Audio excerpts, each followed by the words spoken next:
Reddit, what is something that really happened to you? It sounds like a complete lie when you tell people. When I was about 6, I was in line at the pharmacy at Kroger and had to pee. The bathrooms were right by there, so I just went over by myself so my mom could stay in line. I went in and there was a deer head in the toilet, neck first, staring at me, covered in blood. I was terrified, so I went out and told my mom about it. Of course, she didn't believe me. I insisted that I couldn't use the bathroom because there was a dismembered deer head in it. Eventually, someone in line overheard and turned around and said, "There really is. I was just in there a minute ago, and I was planning on telling them." When I got up to the window, my mom felt bad for not believing me, and to this day, I still have no idea how it got there. Probably like rats, it tried crawling up through the pipes. Deer are bigger than rats though, so all it could fit was its head. Just my guess.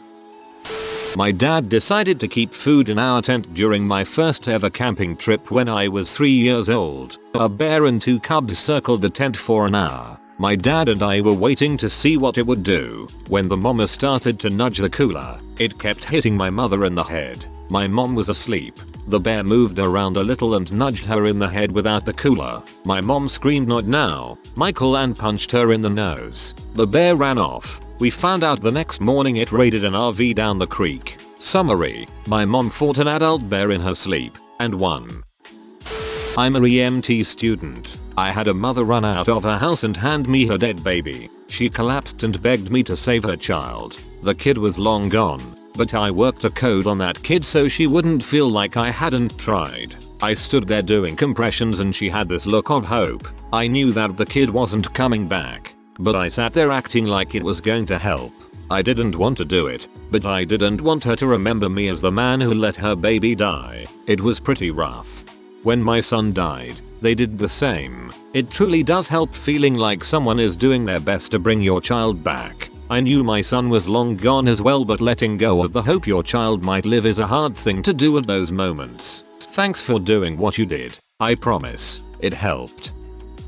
I was in a shitter at work and the oddest series of events unfolded. Firstly, I have IBS and a smartphone, so any given crap is a minimum 15 minutes. I go to the downstairs one, which is just one single 6x6 room with one single toilet, no urinal or anything, a true one holler. So about 2 minutes in, I hear a jostling at the door, which, of course, is locked. I assume, since it's locked, that the gentleman outside would simply wander off after being met with a locked door. Instead, I start to hear an aggressive jostling, and before I could say OMG taken, this cowboy busts through the door to find me. He instantly melts back into the hallway, muttering, "AWW man, I'm sorry. I should have known somebody was in here when I found it was locked. I just wasn't thinking."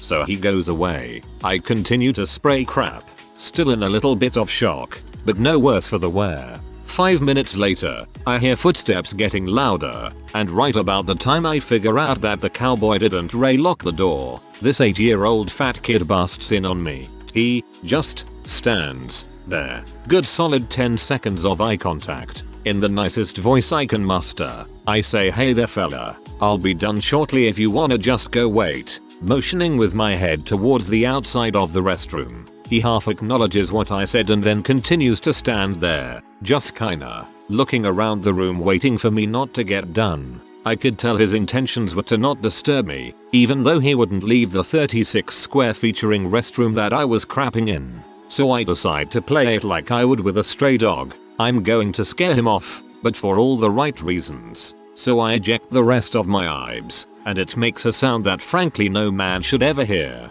It was like I loaded a potato gun with 10 old tomatoes and then shot them into giant coffee can. Pretty gnarly stuff. He troopers through it and stays put. We're about 3 feet away, with no separator wall or anything like that. Finally, I say, "Buddy, I'm going to wipe now and I would like you to stand out in the hall while I do." When I finally walk out, he's out there with his goddamn mom. She was out there the whole time. I know she heard it, but she never got her kid. Mother of that kid. If you're reading this, I hate you. Anyway, that happened and I don't think anybody believes me. If it makes you feel better, I had a baby peering through the store doors when I was going at Disneyland. I tried to shoo her away from looking at me, but that only entertained her. I had this gossipy hair cutter who one day gushes this story. A longtime client asks him to do her and her daughter's hair for the daughter's wedding. He goes to the temple and does their hair, and even though the mother insists he stay, he says he's tired and leaves. The next day she calls him, hysterical. "Oh my god, you should have stayed." It was unbelievable. Apparently at the reception the groom's grandfather had been seated next to the bride's grandmother. The grandfather kept looking at the grandmother and finally said he thought he'd met her before. They went through where they lived, who they knew, and then further back to the point where he asked, "So you immigrated here in 1945? And before that she looked down and quietly said, "The camps." The grandfather suddenly got a strange look on his face, took off his jacket, and slowly rolled up his sleeve, displaying his concentration camp tattoo. She stared at it, then at his face, then slowly rolled up her sleeve to reveal her tattoo. The numbers were 2 digits apart. Needless to say, a small riot ensued with screaming and hugging and menateurs. It turned out they'd been engaged and living in Vienna when the Nazis took over. Somehow, even though one of their fathers was an owner in a large bank, they did not purchase their freedom from Adolf Eichmann as other wealthy Jews had. They were arrested, their beautiful house and artwork, one by Rembrandt, was seized, and they were sent to a camp, Mauthausen. They were separated their first day in the camp, and for years both thought the other had not survived. After hearing all this, my hair cutter then told the mother he had a friend, me, who was a producer who could get their story on the air. She tentatively gave the go ahead, and I contacted a friend at 20/20 who was very hot for the story. Unfortunately they finally went with an offer from the NY Times. Last I heard we were in negotiations to get their artwork back from some major European museums. Oh, and they'd left their spouses and moved in together. Great story, but now I feel crappy for the spouses they left. I went to a concert on my birthday last year with some friends. We were waiting outside the arena for someone to pull the car around after it was over, and there was a large crowd of people leaving the building. We were sitting on a ledge waiting, and a group of random preteens ran up to me and started singing me happy birthday. When it was over they all laughed it off like they were the most funny pranksters in the world. I smiled and asked them who told them it was my birthday, and they all started freaking out. They said they picked me out of random because they thought it would be funny to embarrass a random stranger by singing to them in the middle of a big crowd. That they had no idea it was my birthday. Wonderful birthday coincidence. TLDR. Random group of preteens sang me happy birthday in front of a large crowd as a prank. It was really my birthday. In high school, 2 friends and I were walking to the Wendy's. There is a pedestrian crosswalk to the door that goes through the drive-through lane. As my friends and I were crossing it, a car was speeding through and had to slam its brakes not to hit us. The driver laid on his horn for a good 20-30 seconds and I responded with a frick you and accompanying middle finger. The driver gets out livid and starts screaming at me. "Do you know who I am? I'm a federal agent, you little piece of crap." He then proceeds to flash his badge and pulls his jacket just back enough to see his holstered pistol. He continues to scream at us. I could have you all locked up by making a phone call and making sure they find something on you. Now apologize to my wife, of course. Seeing the gun and badge and with the threat of incarceration over false charges we could do nothing about, I apologized. In retrospect, I wish I had some kind of recording device on me, but at the time I was scared and hungry and had zero interest in having my life ruined right then and there.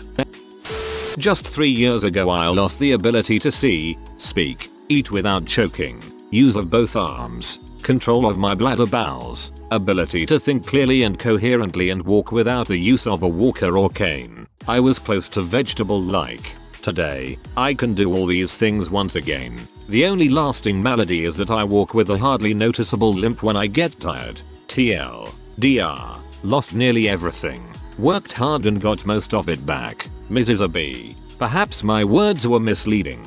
There is no known cure and I could have a flare-up. I have relapsing remitting multiple sclerosis. I like to say I've the entry level type, which means periods of attacks followed by periods remission where disability may or may not go away. I'm stable for the time being, but so little is known about this disease it's hard to tell the future. This disease undoubtedly blows, but I keep telling myself, if I have to live with this, I'll live in the best time in history so far to deal with it.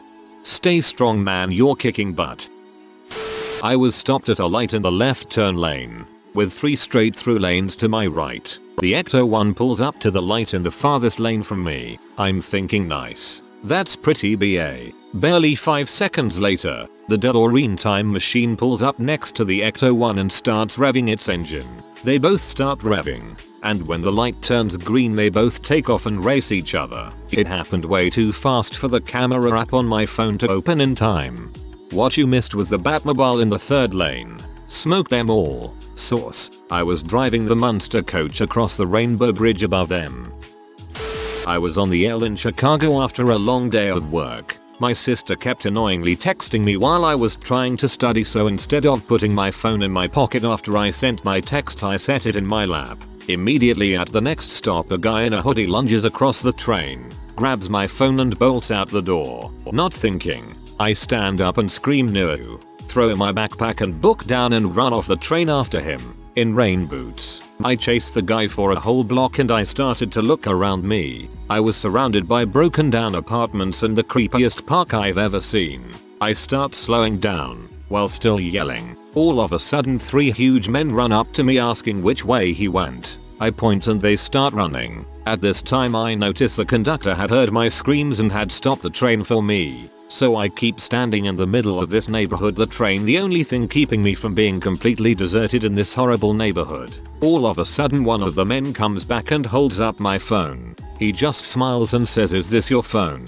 I literally start crying and give the man a huge hug. I go back to the train station and the train has left, but they tell me someone picked up all my things and gave them to the conductor. My stuff was waiting for me at the last stop. Talk about a little unbelievable. I did shrooms with Miley Cyrus. I guess it's more believable now than it was 3 years ago, but it was still during her more Disney years. Months before that video of her hitting a bong got leaked. It was the same party. Okay, so for anyone asking how it happened, here's the lowdown. I'm from LA, so growing up I've had occasional social groups intertwine with celebrities. But my senior year of high school, 2010, I was at a kickback and decided to buy coke for the first time. I'd done it a couple times before but never purchased. At this said kickback, I am with 2 of my friends. One who was with his GF and the other who happened to have been friends with Miley and the twins from Zack and Cody. I received texts of people saying that they're at Miley's new house and she's having a party. My friend who knew the celebs told me he knew exactly how to get there. Apparently it was a housewarming party and a group of kids I knew were the ones who took the vid of her hitting the bong prior to my arrival. And no, it was not salvia. They sent a copy of it to Miley's publicists asking for money, and the publicists decided to send it to TMZ themselves so they could at least claim it was salvia, which was legal, and not have to pay a bunch of smart but high school kids a crap load of money. I see her around the house, talk to her then boyfriend who is apparently famous, don't know his name. He was Australian though, about our mutual love for Blink 182, realized no one there really knew her, and eventually offered her coke. She was acting weird all night and declined my offer for coke, saying she only did natural things that came from the ground. Fast forward to 3 AM and there are only 10 people left. Someone was walking around the house offering everybody shrooms and I decided to take some with my friend. Normally I wouldn't, but it was such a surreal night. Now, admittedly I never saw her put anything to her mouth. But when you're on shrooms and a girl is laying on the grass talking about the stars and the universe being one big beautiful puzzle, you can tell whether she's faking or really on the same level. I never asked, and to this day, and I really regret not grabbing the aux cord to play my favorite Party and Bulls in the USA Miley Biggie mashup. But it's a cool thing to think about from time to time. Twist, you actually did shrooms with Hannah Montana. About 30 years ago when I was in my 20s, it was a really hot day and some friends were coming over, so I rode my motorbike down to the shops to get a case of beer. It was very hot and all I was wearing was a pair of blue jeans and a shirt, nothing else. I bought the beer case, strapped it onto the back of my bike, and swung my leg over to get on. My jeans ripped completely in half as I did this, from front to back. All I had now was 2 pant legs held together by a belt, and everything I had flopped out onto the seat as I sat down. I looked up in horror, but so far nobody passing by appeared to have noticed. I quickly started my bike. Luckily I had electric start, not kickstart, and rode off, one hand steering, the other hand covering my privates. The first corner I got to, I turned so I could go home. Now one thing you can't do when turning on a motorbike is ride one-handed, so I had to use both hands, and I was now totally uncovered. I must admit the wind in my pubic hair was an awesome feeling. As I rounded the corner, I discovered 2 troops of brownies were coming down to the train station for an excursion. Brownies are baby girl guides, basically girls between the ages of about 5 and 12. So there I was riding past about 100 very young girls and their adult escorts with the wind in my hairs. I completed the turn, put my hand back down, and rode off home as quickly as I could with no further incidents. The next few days I worriedly checked newspapers for reports of mad motorcycle flasher but didn't find anything.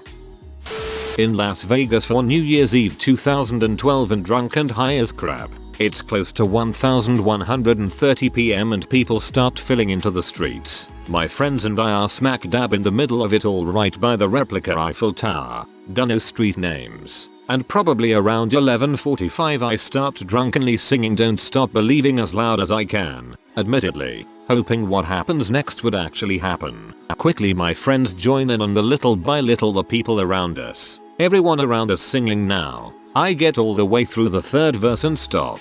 After I stop, I still hear people in the distance for at least another minute. Probably the coolest thing I've ever done. But I don't ever tell the story to other people cause I feel like it makes me sound like a douche.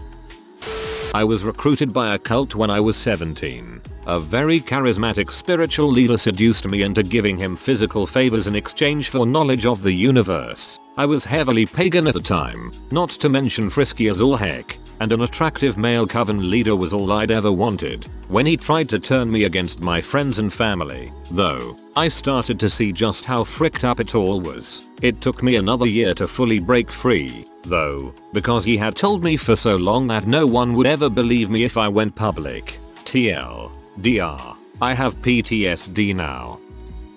About a week before Christmas, I had a dream of this little blonde girl who was screaming for me to help her. I was little, just a little older than said girl in the dream, and my own screaming woke me up from my nightmare. Christmas evening while watching the news, I saw that girl's picture. It was John Bennett Ramsey in my dream. I was 8 years old, freaked out because I was certain that was the girl from my nightmare. For about a year I dreamed of her and her family. Sadly, nothing earth-shattering that would even make any sense to any little kid, so all of these years later, I can barely piece together the dreams any longer. I always feel a sense of sadness every time I see a picture or an article of her. I used the force to get out of a speeding ticket. I used to drive 60 miles to and from work along a mostly 2-lane road, but it opened up to 4-lane around an old World War II munitions plant. I was headed home. It was sometime between 1 AM and 2 AM. The speed limit was 55 miles per hour. I was going around 65 miles per hour, as no one else was on the road. I know, bad, because dear, the cop was hiding behind the old munition plant sign. I didn't see him at all till there were red and blue lights in my rearview mirror. I instantly accepted my fate. There was no getting out of this. I was getting a ticket, and even right then and there I knew I deserved it. I was stupid. So, I figure might as well give the officer and myself a laugh. I had my window down already as he approached. Officer, id please. Me. You don't need to see my id. Stunned silence from the officer. Turn, look him right in the eye. Me. These are not the droids you are looking for. Complete with hand wave and obvious self-confident smirk. It must have been an incredibly slow night for him, and it must have just struck him just right because he started belly laughing right away, and I just smiled and laughed too. It now in my hand to accept my fate. He saw that, looked at me and with a big smile, said just go. I didn't push my luck, and hurried off into the night. I rarely go more than 5 miles per hour over anymore. On a small island in Greece, It is rumored Tom Hanks has his own private location to vacate in peace and quiet. Me and my family used to go on vacation to this island during the summer. So one day when all tourists are relaxing, enjoying the sun and the surroundings, a helicopter approaches. Everything goes silent. People are watching this helicopter. Finally the sound of the helicopter stops and people go back to their relaxation. So me and 3 friends decides after a while we need to explore. So we take off on our 2 scooters to go look for where the chopper might have landed. After searching for an hour or so, we find a restricted area before a mountain of rocks. There is no road or anything in sight. We go up the hill to see if something lies up there. What do we find but below there is a nice villa and a private beach. On the beach there are 2 people screwing. We are far away but can clearly see the man is younger. The girl is hot. So it can be Tom Hanks. This was in 2001. After spying for about 10 minutes the younger man looks up and somehow spots us. Signaling for a couple of bodyguards to where we are at. We get up and hurry back to our scooters, leaving in a hurry. Nothing happens after this. Later on, we come to the conclusion that the guy must have been Colin Hanks, Tom Hanks' eldest son, cause his physique and appearance matched his. I'll never be sure but people doubted us from the moment we came back to tell the story. On a small island in Greece, it is rumored Tom Hanks has his own private location to vacate in peace and quiet. I'm just picturing Tom Hanks getting an urge to go to his own private location just so he can get there and pack up and leave in peace and quiet. I was at a summer camp where one of the activities was horseback riding through the woods. On one particular ride I was in line in front of my friend Kyle. We were riding along and came across a low tree branch. I ducked under the branch, like everyone in front of me did, and continued for a few seconds until I heard a dull thud and a scream. I turned back to see Kyle dangling from the branch. He somehow panicked and grabbed onto it, and his horse just kept going. It was pretty funny. Now, this is not even that great of a story, but when I recently told it to some friends they scoffed and said, "Oh yeah, I saw that movie too, what b? That really happened." They couldn't even say which movie I supposedly stole the scenario from. I was 13, playing football, soccer for you Americans, in high school, and the other team starts a counter-attack while I'm the last man standing between 2 or 3 attackers and my goalkeeper. The guy with the ball is going full speed towards me, in the center of the field, but passes it to the right before I even try to tackle him. I immediately start running after the ball, in an attempt to tackle the winger who now has it, but he returns the pass to the guy who started the counter-attack, now one-on-one against my goalkeeper. The ball bounces strangely. The goalkeeper runs outside of his goal to be the first to get to it but fails as the attacker does a great header that goes over the goalkeeper and bounces once on the ground, with goal destination. Header guy starts celebrating. I'm still running towards my goal. I get to the ball just as it is on the goal line, entering just below the top post, and I jump with what little strength I had left and do an overhead kick, saving my team. The asthmatic short kid, with glasses, who speaks with a lisp and has to wear a patch in the eye, who normally would be playing Pokemon TCG instead of football, just did an overhead kick to prevent a goal. Everyone cheered. The next day I got back to being bullied though. If you are new to the channel, you can subscribe. I publish new videos every day. Until then, check another video.